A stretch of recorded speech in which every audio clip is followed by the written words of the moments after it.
So we're going to be talking about the banking crisis of 2023 and also, too, using data to make inferences about the world. And essentially, if you want to get good at this stuff, you use data to make forecasts, make projections, and sort of make decisions about what makes sense for you. So anyway, let's just jump right in and we'll get a sense of like, why am I talking about data and banking at the same time? And I got some interesting data to look at to start out here. So first, read this headline. Congress sat back and let trucks become heavier, taller, and deadlier. Now, pedestrian fatalities are at a 40-year high. You're probably asking, okay, so why are we talking about, basically car crashes and pedestrian deaths? Well, we're talking about trucks, right? The average truck has gotten larger over decades. So in 1991, trucks weighed about 3,400 pounds. Now, in 2021, this is the day is a little bit old, but, roughly, you can see it's obvious that they're getting heavier. They're now at 5,100 pounds. Length, 197 inches. Now they're around 231 inches, so they're getting longer. They're also getting taller, right? 67 inches versus now 76 inches, and they're getting wider, 72 inches versus 79 inches. And I guess I knew trucks were getting bigger, but I didn't realize it was like bigger by this much. And this is actually matters because it looks like pedestrian deaths are also going up. Now, one of the things I want to, explain with you guys, and something I emphasize a lot on this channel, is like I'm not just making stuff up. Now, in this particular article, they're trying to make the case that, trucks, if they're bigger, they essentially have bigger blind spots, and then they're putting that together with more pedestrian deaths. Now, when you actually take a look at the data from the government, though, they don't say explicitly what the cause is. They don't. They leave that out. They just say, we know the numbers are X. Okay, so the highest death in 40 years, 4,000 deaths in, say, 2009, and then you have like 7,400 deaths in 2021. And the case that they're making is if you take a look at, for example, like a tank, an Abrams tank, if you want to talk about a child, they need to be at least 4 feet in front of the tank in order to see the top of the child's head. Whereas, and I guess many of these modern trucks, they need to be like 7 feet in front of the kid. And so then the next thing you would probably want to be doing, if you want to check this out for yourself, is like, okay, looking around for data on trucks and, car crashes and kind of things. And sometimes you may not find very good data because not many people are looking at said thing. And this is sort of goes back to what I mentioned to you guys earlier today when we were talking about, say, Deutsche Bank is crashing, and all that I could find was that the credit default swaps were going up, but I couldn't really find anything else. And that's why I mentioned, I bet you there's probably some, math PhDs out there that saw something in the data. They're not sharing it with us. However, we can see the end result of it. And again, if you want to get good at this stuff, you want to think about, okay, what data do we have? What inferences can we make? And in this particular case, I think the hedge funds probably found something. And I put it in those terms because I want you to understand, like, okay, sometimes people will share why they're making decisions, right? Sometimes they won't. And this harkens back to, right, using the data around you. And if you have something that you find valuable, you're not going to share it with other people. But do use data to make inferences about the world. Let me guys give you another example of sort of the discussion while we're talking about this. Look at this one. Buyer rent premium is the highest since 2006, housing bubble. So basically the idea here is, okay, let's say you're looking at consumers. They have to make decisions of, what am I going to do with my money? Am I buying now? Am I renting now? What makes sense? Because if you look at the data here, and again, I want to emphasize, like, we're talking about data and making inferences about the world. I'll read some of the headlines here or the details. The cost of home ownership has surged 71% in the past 3 years. And on average, basically, if you want to own a home, it's up 20% a year compared to rent, which is up 6.3%, which is actually quite interesting. So basically, buying is essentially more expensive. And if you want to say, look at this data and make an inference, I would say, well, okay, if indeed it's cheaper to rent right now, you can make the case that probably people are more likely to choose renting, and they're going to wait for housing prices to come down and then jump in, right? These guys, see what I'm saying here? I just want you to think about, get your mind thinking in this way of like, how can you use available data to make inferences about the world? Do I know 100% that that's when it's going to happen? No, I don't. But at least I'm like thinking about in terms of in the realm of reality. And also too, you're thinking about, okay, what have I experienced in the past? What has happened before? Here's another example. And again, I want you guys thinking about data and trying to understand the world. Headline, small U.S. banks see record drop in deposits after SVB collapse. So again, facts, what do we know? We know that it looks like money's coming out, right? In small banks. People are like, you know what? I don't want my money there. And you try to figure, okay, so what's going on here? Well, as it turns out, it's not just small banks, right? Bank deposits overall, money has been coming out. That's small banks, and then the big banks are calling the banks in the top 25, right? You guys can see that. So basically, levels are going down, and we kind of know this, right? during the pandemic, he gave people tons and tons of money and they just basically store it. And also too, because people essentially couldn't go outside, couldn't go to Disneyland, couldn't go anywhere, they were just stockpiling cash. And it's interesting because what's kind of been going on though, is what you can see, and this is where looking at data, you can actually see the money's coming out of small banks and going into the larger banks, because I think essentially what it is people want to put their money where they feel is more safe. And they're inferring too, they're like, oh my God, I saw SVB collapse. I've seen problems at, say, First Republic. I've seen problems at like, Signature Bank, these kind of things. And they're feeling nervous about, putting their money there. And they're like, well, maybe I got to put my money somewhere. And most likely is the biggest bank isn't going to fail. And that's sort of where things are moving. Actually, you can look at the numbers here, or the headline here. It says, U.S. bank deposits declined by most in nearly a year. And the numbers are actually pretty stark. So first is, you can see bank deposits fell by $98 billion. But then when you actually take a look at the actual details, it says deposits at small banks slumped $120 billion. Okay, so first we know that total deposits are down, say, 98. We know the small banks are losing 120, but this is interesting. While those 25 largest firms rose $67 billion, right? So you can actually see that the money is clearly shifting, right, from the small to the big. And this is something that I am concerned about. This is something that the government is concerned about, everyone's concerned about, because essentially are we going to see banking consolidations where like people are nervous in the small banks and then they all retreat to the big banks, and then the big banks have way more control than they did before, and they have more monopoly and the less competition, like maybe not so good at services, not so good at choices, these kind of things. And again, I want you to be thinking about, that's sort of the theme of today's video, when you look at data, how can you make inferences about the world and sort of understand what people are doing? So I talked to you guys about this one yesterday, and there's something that I was saying, Yellen was giving mixed messages.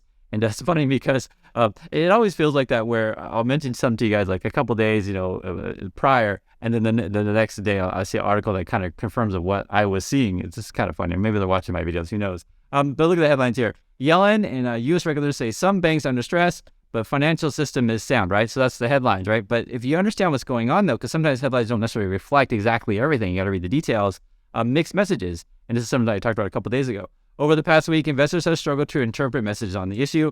While Yellen and Federal Reserve Chair Jerome Powell repeatedly say that U.S. bank deposits are safe, Yellen triggered a sell-off in stocks earlier this week when she said regulators weren't unilaterally prepared to offer a blanket guarantee.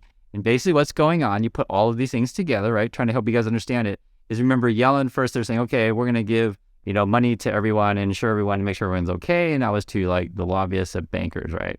Then later she's talking to Congress. They're like, well, I know we can't really afford it, so we really can't guarantee that everyone's deposit's safe. And then you start to see in the numbers that the people are pulling their money out of small banks and putting it into large banks. And you kind of like put all the pieces together, sort of what is going on. What are the biggest banks, right? Here's a list. So this is according by deposits.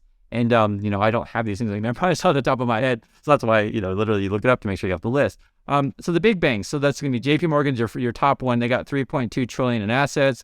Bank of America, Citigroup, you guys can see this for yourself. Bank of America is $2.41 trillion. $1.77 trillion is Citigroup. And then you have Wells Fargo and US Bank Corp. And it's interesting because like Wells Fargo is $1.72 trillion.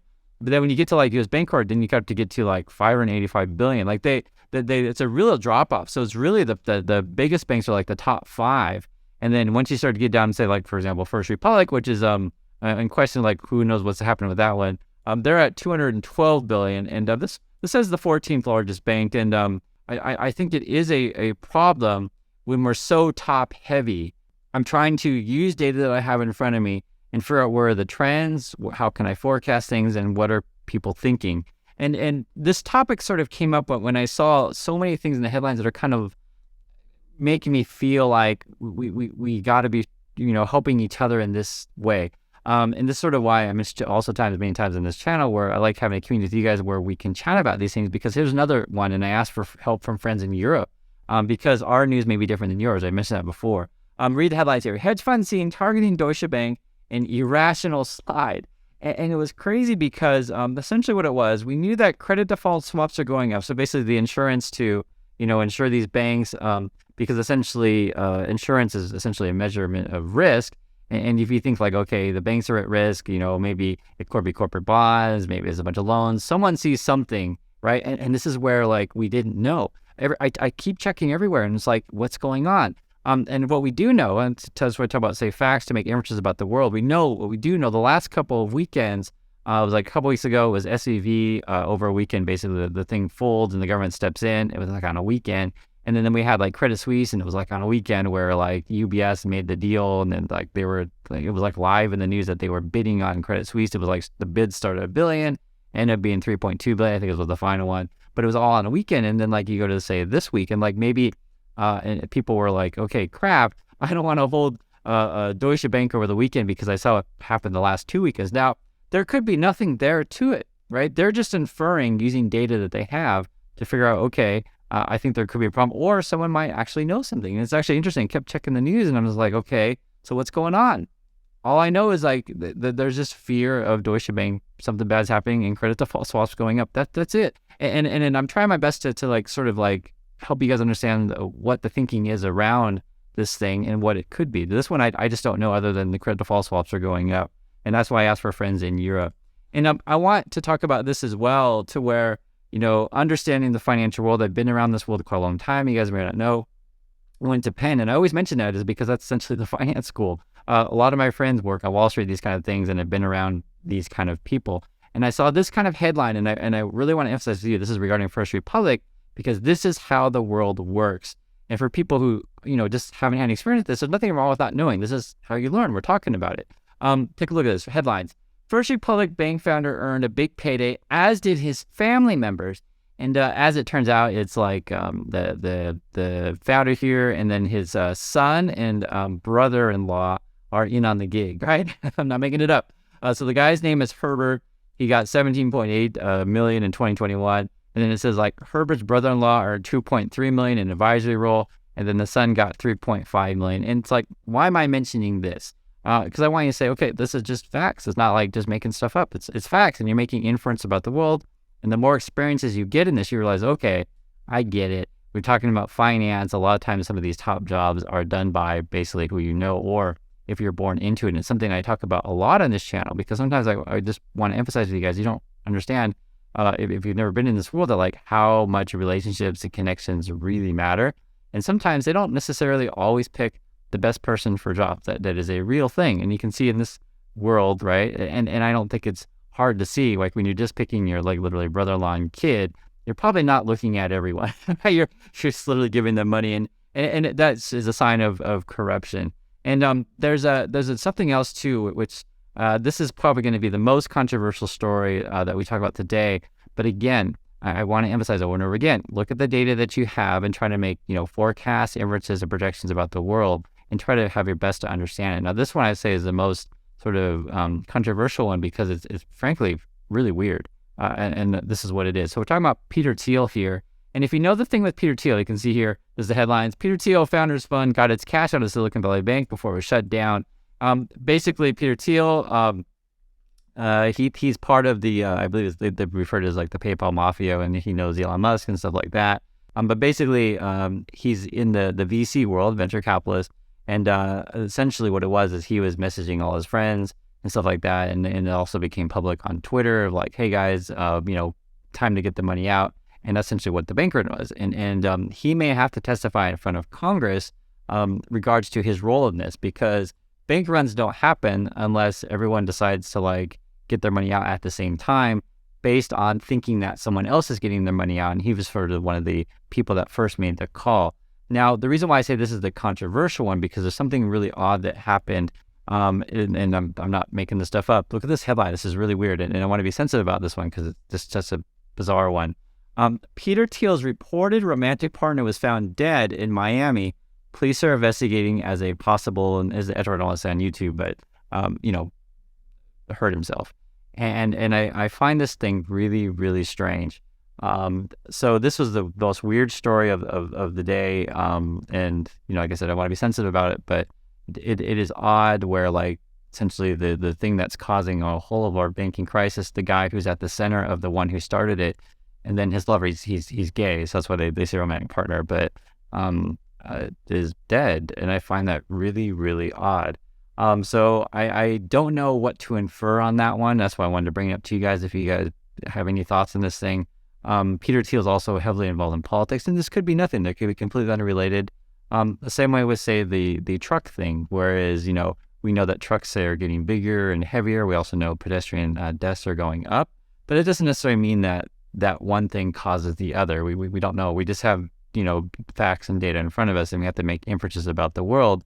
And this is sort of what people end up, doing with their money. I know I'm mixing a lot of things at the same time, but what you're doing is you're always like, okay, what makes sense for me? What makes sense for me managing my risk, and where am I moving things around? And so, for many people right now, and I'll talk about, say, just the money situation, is they're looking at, all these smaller banks. People are pulling their money out. They're looking at Janet Yellen saying, we may not insure you. And if you're like sitting on, say, for example, a couple $100 million, and you have a business to run, and you want to make payroll, and there, there's a chance that, like, the bank that your money is in, like, we'll just call it First Republic, could fail because you saw other banks fail. You're like, well, do I want to take that chance or not? Or, like, do I want to, say, for example, hold a Deutsche Bank stock over the weekend when you know that last couple of weeks have been really, really tumultuous, right? Again, you're sort of looking around the world using facts and making inferences and forecasts. So we can see that the money is moving from small banks to the bigger banks because people don't want to take that risk. And I know I've said not multiple at the same time, but it's very, very odd though when we see that this, like I said, the guy who started Bankred, that the remaining partner is who knows, may not could be completely unrelated, but I just wanted to bring that up because I do think it's an odd one, and who knows, it may be a bigger thing than we know.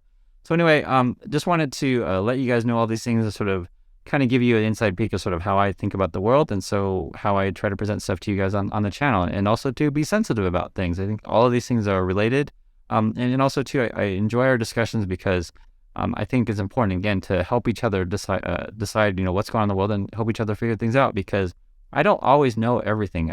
I just don't. I try my best, and oftentimes too, like, say, the stuff happening in Europe, I then you want to rely on people that you also trust, that have maybe more connections or more ideas of happening in things that I know less about. I can't tell you exactly what's happening in Germany because I don't speak German, so I can't read all of the German news the same way that someone in Germany can. So anyway, hopefully this is useful and helpful for you, and this is an interesting discussion. Love to hear your thoughts on any one of these points that we talked about, and I'll catch you in the next video.